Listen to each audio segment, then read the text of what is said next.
Hello everyone, welcome to my channel. तो ये है session number 2, self awareness, strength and weakness analysis. So हमने पिछले सेशन में जो है एक होमवर्क क्वेश्चन छोड़ा था, तो उसका आंसर देख लेते हैं। तो होमवर्क क्वेश्चन का आंसर था ऑल ऑफ द अबव। तो इस क्वेश्चन में हमसे पूछा गया था कि अगर कोई इंसान है वो स्ट्रेस से गुजर रहा है तो उसमें कौन कौन से सिम्टम्स देखे जा सकते हैं। तो देखो यहाँ पे जितने भी ऑप्शंस हैं वो सारे के सारे सिम्टम्स हम उसमें देख सकते हैं, जैसे कि हेडेक हो गया, या फिर नींद ना आना, या फिर बहुत ज़्यादा चिंता होना, नर्वसनेस होना, बिना बात के दुखी होना। तो ये सब जो है हमारे स्ट्रेस के सिम्टम्स हैं। ठीक है, तो चलिए स्टार्ट करते हैं session number 2, self awareness, strength and weakness analysis. लेकिन स्टार्ट करने से पहले वीडियो को लाइक कर देना, चैनल को सब्सक्राइब कर देना और बेल आइकन भी क्लिक कर देना, ताकि आगे आने वाली जितनी भी वीडियोस हैं उसका नोटिफिकेशन आपके पास फटाफट से आ जाए। और अपने फ्रेंड्स के साथ भी वीडियो को शेयर कर देना। देखो, सेल्फ अवेयरनेस क्या होता है ये हमने इंट्रोडक्शन और जो स्ट्रेस मैनेजमेंट वाला सेशन था, इन दोनों में थोड़ा थोड़ा तो पढ़ा था कि एग्जैक्टली क्या है। ठीक है, अब यहाँ पे क्या है, स्ट्रेंथ एंड वीकनेस एनालिसिस। देखो, जब हम सेल्फ अवेयर होते हैं ना, तब हम स्ट्रेंथ और वीकनेस एनालिसिस करते हैं। एनालिसिस क्या होता है कि ये देखते हैं कि हमारे पास ये स्ट्रेंथ है, ये वीकनेस है, इस स्ट्रेंथ में हमें इतना जो है इम्प्रूव करना है, इस वीकनेस में हमें इतना इम्प्रूव करना है, ये मेरी स्ट्रेंथ ऐसी है, ये मेरी वीकनेस ऐसी है। वो होता है एनालिसिस, मतलब उससे समझना बेसिकली।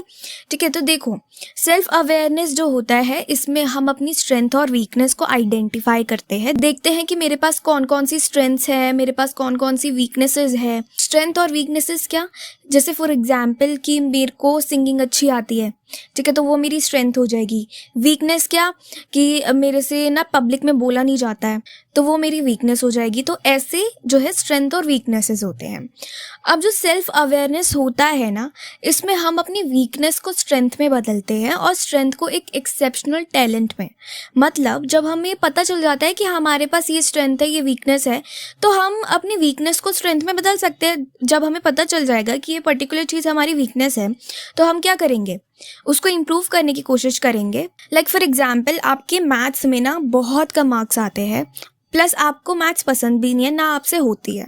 ठीक है, तो ये क्या हो गई, ये आपकी वीकनेस हो गई। क्या वीकनेस है कि आपको मैथ्स नहीं आती है, इसमें आपके मार्क्स भी नहीं आते। अब आपको पता चल गया कि एग्जैक्टली आपकी वीकनेस क्या है, मैथ्स है आपकी वीकनेस। तो आपने क्या किया, रोज 20-20 क्वेश्चंस करना स्टार्ट किया, अपने कॉन्सेप्ट्स वगैरह जितने ज़्यादा क्लियर कर सकते थे उतने ज़्यादा क्लियर करने की कोशिश की। तो ऐसे क्या हुआ कि हमारी जो वीकनेस है वो स्ट्रेंथ में बदल जाएगी कुछ टाइम बाद। देखो, ऐसा कभी भी नहीं होता है कि कोई पर्टिकुलर चीज़ जो है वो हमारी वीकनेस है और हमने उस पर काम किया तब भी वो हमारी वीकनेस ही बनी रहेगी, ऐसा नहीं होता है। जब हम किसी चीज़ पे काम करते हैं, इम्प्रूव करने की कोशिश करते हैं, देन डेफिनेटली हम उसमें इम्प्रूव करते ही है। तो जो वीकनेस है ना वो हमारी स्ट्रेंथ बन जाएगी और हमारी जो मैथ्स है वो बेटर हो जाएगी। ठीक है, और जो स्ट्रेंथ है, अब मुझे पता चला कि मेरी सिंगिंग अच्छी है, तो मैं क्या करूँगी, मैं सिंगिंग क्लासेस लेना स्टार्ट कर दूँगी। सिंगिंग क्लासेस लूँगी तो क्या होगा कि मेरी आवाज़ और ज़्यादा इम्प्रूव होगी और वो क्या बन जाएगी, एक्सेप्शनल टैलेंट बन जाएगी। अब देखो, जब हम स्ट्रेंथ और वीकनेस एनालिसिस करते हैं, जब जानते हैं कि स्ट्रेंथ क्या है, वीकनेस क्या है, ठीक है, तो ये सब चीज़ें जब हम कर रहे होते हैं ना, तो सबसे पहले ना हम अपने आप को जानते हैं। अपने आप को जानना क्या होता है कि मैं कौन हूँ, ठीक है, मुझे क्या पसंद है, क्या नहीं पसंद है, मैं किन चीज़ों पे विश्वास करती हूँ, मेरे क्या ओपिनियन है अलग अलग चीज़ों में, मैं किस बैकग्राउंड से बिलोंग करती हूँ, मैं क्या चीज़ अच्छे से कर सकती हूँ, क्या चीज़ अच्छे से नहीं कर सकती हूँ। तो ये सारी चीज़ें ना हमें हेल्प करती है हमारी स्ट्रेंथ और वीकनेस को मेजर करने में, जानने में। जब हम स्ट्रेंथ और वीकनेस को एनालाइज कर रहे होते हैं, जान रहे होते हैं कि एग्जैक्टली मेरी स्ट्रेंथ क्या है, वीकनेस क्या है, तब हम ना यूजुअल कैरेक्टरिस्टिक्स नहीं देखते अपने। यूजुअल कैरेक्टरिस्टिक्स क्या, कि जैसे मेरा नाम क्या है, मेरी क्या क्या क्वालिफिकेशंस है, मेरी इंटरपर्सनल रिलेशनशिप्स क्या होती है कि ये मेरे पेरेंट्स है, ये मेरी फ्रेंड्स है, ऐसे। तो ये जो चीज़ें हैं ना, ये मेरी यूजुअल कैरेक्टरिस्टिक्स है जो मुझे पता है, ठीक है, मुझे जानने की ज़रूरत नहीं है। लेकिन जब हम सेल्फ अवेयर होते हैं ना, तो उसका मतलब होता है हम अपनी इनर स्ट्रेंथ के बारे में जान रहे हैं, हम अपने हिडन टैलेंट्स जान रहे हैं, हम अपनी स्किल्स जान रहे हैं, अपनी वीकनेस वीकनेसेस भी जान रहे हैं। तो देखो होता ये है कि जब हम अपने आप को जानते हैं ना, तो हमें पता चलता है कि हम क्या कर सकते हैं, क्या नहीं कर सकते हैं। फिर उसके बाद उस इंफॉर्मेशन के अकॉर्डिंग हम ये प्लान करते हैं कि हम किस तरीके से इम्प्रूव कर सकते हैं उस पर्टिकुलर स्ट्रेंथ और वीकनेस पे। लाइक फॉर एग्जाम्पल, आपको पता चला कि आपके मैथ्स में मार्क्स कम आते हैं, ठीक है, तो आपको क्या पता चला कि ये मेरी वीकनेस है। अब इस वीकनेस पे आप क्या करोगे, काम करोगे। क्या काम करोगे, रोज 20-20 क्वेश्चंस करोगे, या फिर अपने कॉन्सेप्ट्स क्लियर करने की कोशिश करोगे, या फिर प्रीवियस ईयर क्वेश्चन सॉल्व करोगे। तो इस तरीके से आप एक प्लान बनाओगे कि आपको कैसे उस वीकनेस को अपनी स्ट्रेंथ बनानी है। सिमिलरली हम स्ट्रेंथ में भी वही चीज़ करते हैं कि हमें स्ट्रेंथ पता चली और उस स्ट्रेंथ को हम अपना एक्सेप्शनल टैलेंट बनाने की कोशिश करते हैं। अब जब हम इम्प्रूव कर रहे होते हैं तो हम कॉन्फिडेंट होते हैं, ठीक है, जो भी हम कर रहे होते हैं। लाइक फॉर एग्जाम्पल, आपकी ना पेंटिंग बहुत अच्छी है और ये आपकी स्ट्रेंथ है, ठीक है। अब आपकी स्ट्रेंथ है, लेकिन स्टिल आपने उस पर इतना ज़्यादा इम्प्रूव नहीं किया है। अब मान लो कि कोई आया, उसने बोला कि पेंटिंग बनाओ, तो आपके दिमाग में यही रहेगा कि मैं कैसे बनाऊँ, कहीं गलत बन गई तो फिर उस सामने वाले इंसान के ऊपर मेरा क्या इंप्रेशन पड़ेगा। तो आपके दिमाग में ये चीज़ें चलेंगी। लेकिन जब आप उसी स्ट्रेंथ को इम्प्रूव करने की कोशिश करोगे, उसे बेस्ट बनाने की कोशिश करोगे, तो क्या होगा कि जब कोई आएगा बोलेगा पेंटिंग बनाओ, तब आपके दिमाग में ये चीज़ें नहीं आएगी। सिमिलरली वीकनेस में भी यही होता है कि आपको डर नहीं लगेगा, आपके पास एक कॉन्फिडेंस आ जाएगा, ठीक है। आप डेली प्रैक्टिसेस करोगे, आप डेली कुछ ना कुछ इम्प्रूव करने की कोशिश करोगे, तो आपके पास अपने आप कॉन्फिडेंस आ जाएगा उस पर्टिकुलर चीज़ में। तो ये जो है ना, ये आपकी बुक से ही है। वैसे यहाँ पे जितना कुछ भी मैं आपको पढ़ा रही हूँ, ये सारा का सारे कंटेंट जो है ये आपकी बुक से ही लिया गया है। तो बिल्कुल भी चिंता करने की जरूरत नहीं कि अलग से बुक पढ़नी पड़ेगी, बिल्कुल भी नहीं पढ़नी पड़ेगी, सब कुछ बुक का ही है, ठीक है। सो यहाँ पे हमें एग्जाम्पल दिए हुए स्ट्रेंथ और वीकनेसेस के, ये आप पढ़ सकते हो। नेक्स्ट हमारा आता है techniques for identifying your strength and weaknesses. देखो, हमें ये चीज़ तो पता चल गई कि हम स्ट्रेंथ और वीकनेस ढूंढेंगे, उसे इम्प्रूव करेंगे, लेकिन क्या कोई तरीका है, कोई टेक्निक है जिसके थ्रू हम स्ट्रेंथ और वीकनेस जो है उसको ढूंढ सकें? तो वो भी है। देखो, यहाँ पे हमें दिया हुआ है कि हम स्ट्रेंथ को कैसे ढूंढ सकते हैं। स्ट्रेंथ को ढूंढने के लिए हमें क्या करना पड़ेगा, हमें कुछ ऐसी चीज़ के बारे में सोचना पड़ेगा जिसमें हम हमेशा सक्सेसफुल होते हैं, ठीक है, जिसमें हम हमेशा अच्छा परफॉर्म करते हैं। जैसे कुछ लोग स्पीच देने में अच्छे होते हैं, कुछ लोग स्पोर्ट्स में अच्छे होते हैं, ठीक है। तो अलग अलग चीज़ों में हम क्या होते हैं, सक्सेसफुल होते हैं। फिर उसके बाद ये सोचो कि कौन सी ऐसी चीज़ है जो कि लोगों को आपकी पसंद है। मतलब ये हो सकता है कि आपने कभी डांस किया हो, ठीक है, और लोगों ने आपको बहुत ज़्यादा अप्रिशिएट किया हो। तो ये चीज़ क्या बताती है कि लोगों को आपका डांस पसंद आया। आपने कभी स्पीच लिखी तो आपकी टीचर को आपकी स्पीच बहुत अच्छी लगी, आपकी राइटिंग आपकी टीचर को अच्छी लगती है, आपके क्लास वाले बच्चों को पसंद है, तो ये आपकी स्ट्रेंथ हो जाएगी। तो इस तरीके से हम ना अपनी स्ट्रेंथ को क्या कर सकते हैं, ढूंढ सकते हैं। अब आता है वीकनेस। वीकनेस को कैसे ढूंढ सकते हैं? देखो, वीकनेस ढूंढने के लिए हमें क्या करना है, ये सोचना है कि ऐसी कौन सी चीज़ है जिसको करने में मुझे बहुत ज़्यादा डिफ़िकल्टी होती है, मैं नहीं कर पाती हूँ उसे।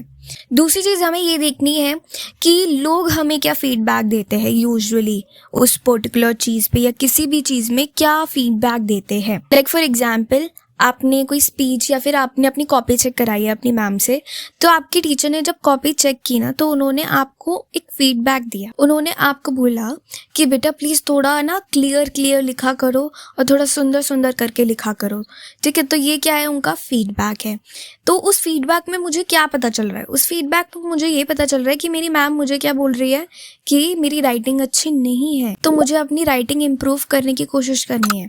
देखो, हमें ना लोगों से फीडबैक लेते रहना चाहिए, प्लस हमें अपनी वीकनेस को एक्सेप्ट करना चाहिए। अगर किसी ने बोला कि तेरी राइटिंग अच्छी नहीं है और आप बोल रहे हैं नहीं मेरी राइटिंग तो बहुत अच्छी है, अब सामने वाले 10 लोग बोल रहे हैं कि आपकी राइटिंग अच्छी नहीं है और आप बोल रहे हो कि मेरी राइटिंग अच्छी है, हमें अपनी वीकनेस को एक्सेप्ट करना चाहिए और उसे इम्प्रूव करने की कोशिश करनी चाहिए, ना कि लो फील करना चाहिए, मतलब दुखी फील नहीं करना चाहिए। तो हमें हमेशा ना वीकनेस को as an area of improvement लेना चाहिए, क्योंकि ऑब्वियसली कोई भी इंसान है वो परफेक्ट नहीं होता है, सब में कोई ना कोई बुराइयां होती है, वीकनेसेस होते हैं, स्ट्रेंथ्स होते हैं, दोनों होते हैं। अब यहाँ पे ना हमारी इंटरेस्ट और एबिलिटी दो चीज़ें हैं, इन दोनों के बीच में हम डिफरेंस देखने वाले हैं।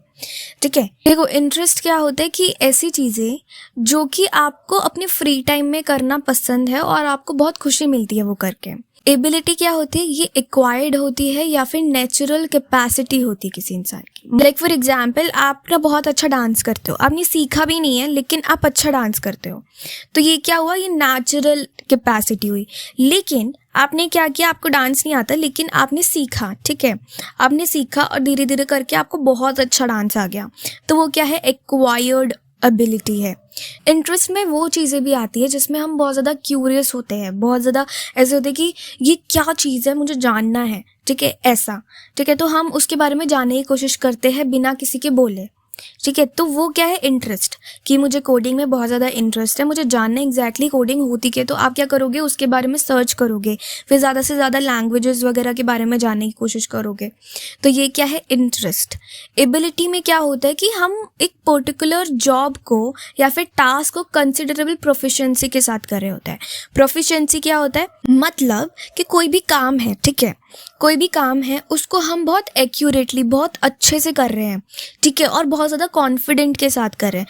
देखो इंटरेस्ट जो है वो हमें किसी भी चीज़ में आ सकता है, वो मुझे पेंटिंग में भी आ सकता है, सिंगिंग में भी आ सकता है, किसी भी चीज़ में आ सकता है, लेकिन उसका मतलब ये नहीं है कि मैं उस चीज़ में बिल्कुल एक्यूरेट हूँ, बहुत बढ़िया करती हूँ, ऐसा नहीं है।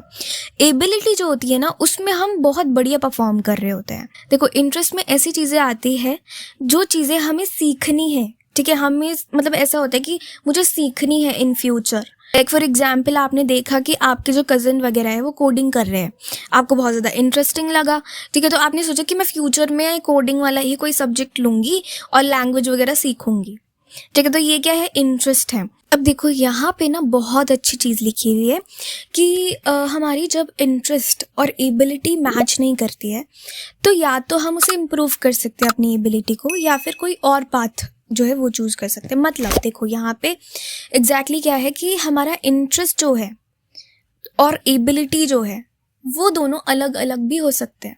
कि जैसे मुझे इंटरेस्ट जो है वो म्यूज़िक में है लेकिन मैं पेंटिंग अच्छी बना लेती हूँ, दोनों डिफरेंट है, राइट। तो यहाँ पे मुझे अपनी एबिलिटी को जो है वो इम्प्रूव करना चाहिए, राइट। अब जैसे यहाँ पे एग्जाम्पल दिया है कि मुझे म्यूज़िक पसंद है लेकिन मेरी आवाज़ अच्छी नहीं है, तो मुझे ऑब्वियसली सिंगर नहीं बनना चाहिए क्योंकि मेरी आवाज़ अच्छी नहीं है। तो ऐसा ज़रूरी नहीं है कि हमारा इंटरेस्ट और एबिलिटी दोनों मैच करे, ठीक है, और जब वो मैच नहीं करता है ना तो हमें देखना चाहिए कि हम इम्प्रूव कर भी सकते हैं कि नहीं कर सकते हैं। अगर मेरी आवाज़ अच्छी है तो ठीक है, मैं इस इंटरेस्ट को अपनी एबिलिटी बना लेती हूँ, लेकिन अगर मेरी आवाज़ अच्छी नहीं है तो कोई फ़ायदा नहीं है ना। तो यहाँ पे फाइनली हमारा जो सेशन नंबर 2 है वो कंप्लीट हो जाता है। आई होप आपको ये सेशन अच्छे से समझ आ गया होगा। अगर नहीं आया है तो नीचे कमेंट सेक्शन में पूछ सकते हो। तो चलिए स्टार्ट करते हैं क्वेश्चन नंबर 1 से। Which of the following is an example of a strength? Option A is finding it difficult to solve mathematics problems. Option B is playing guitar very well. Option C is wanting to speak English fluently. Option D is disliking losing in sports. तो देखो यहाँ पे question में क्या बोला गया है कि इनमें से कौन सा एग्जाम्पल है स्ट्रेंथ का। तो यहाँ पे ऑप्शन ए बोल रहा है कि मुझे बहुत ज़्यादा डिफ़िकल्टी होती है मैथमेटिकल प्रॉब्लम सॉल्व करने में, मैं गिटार बहुत अच्छा बजा लेती हूँ। ऑप्शन सी बोल रहा है कि मैं इंग्लिश फ्लुएंटली बोल लेती हूँ। ऑप्शन डी बोल रहा है कि मुझे स्पोर्ट्स में हारना बिल्कुल पसंद नहीं है। तो यहाँ पे जो हमारा आंसर है वो है option B, playing guitar very well, ठीक है, ये हमारा स्ट्रेंथ में है। नेक्स्ट हमारा क्वेश्चन है which of the following is the correct technique for identifying weaknesses? Option A is think about what others admire in you. Option B is point out areas where you struggle. Option C is take out time and think about what you do well. Option D is recall things you are always successful at. तो देखो question क्या पूछ रहा है, इनमें से कौन C correct technique है जिससे हम वीकनेस को आइडेंटिफाई कर सकते हैं। ऑप्शन ए बोल रहा है कि उस चीज़ के बारे में सोचो जो कि दूसरों को आपके बारे में पसंद है। ऑप्शन बी बोल रहा है ऐसे एरियाज को पॉइंट आउट करो जिसमें आप स्ट्रगल करते हो, जिन चीज़ों को आप करने में बहुत ज़्यादा प्रॉब्लम आप फील करते हो। ऑप्शन सी बोल रहा है कि टाइम लो और सोचो इसके बारे में कि आप क्या चीज़ अच्छे से कर लेते हो। ऑप्शन डी बोल रहा है याद करो और सोचो कि किस चीज़ पे आप हमेशा जीतते हो। तो यहाँ पे जो हमारा आंसर है वो है option B, point out areas where you struggle. Obviously weakness में हम क्या देखेंगे कि कौन कौन सी चीज़ों में मुझे डिफ़िकल्टी फील होती है, राइट। नेक्स्ट क्वेश्चन है what is the difference between interest and abilities. Option A is interest are things you like to do, abilities are task you can perform proficiently. Option B is interest are always related to hobbies, abilities are always related to jobs. Option C is interest are natural talents, abilities are only acquired skills. Option D is interest and abilities mean the same thing. तो यहाँ पे question में क्या पूछा जा रहा है कि इंटरेस्ट और एबिलिटी के बीच का डिफरेंस इनमें से कौन से ऑप्शन में ढंग से बताया गया है. ठीक है, तो इस क्वेश्चन को ना हम होमवर्क के लिए छोड़ देते, तो नीचे कमेंट सेक्शन में अपना आंसर कमेंट कर देना. तो या फाइनली हमारा जो सेशन नंबर 2 है वो कंप्लीट हो जाता है. नेक्स्ट सेशन में हम सेल्फ मोटिवेशन पढ़ने वाले हैं. सो या थैंक्स फॉर वॉचिंग.